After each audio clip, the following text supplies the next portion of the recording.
Hi, today I'm for the TECNO Spark Go and I'll show you the face unlock test on this device.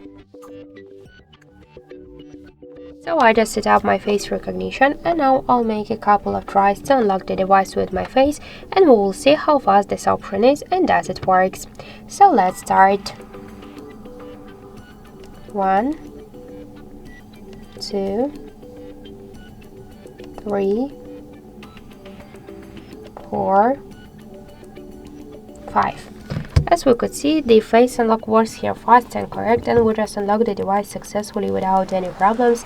You could try this unlock method, but don't forget that the face unlock is less secure than the passcode or pin code unlock methods.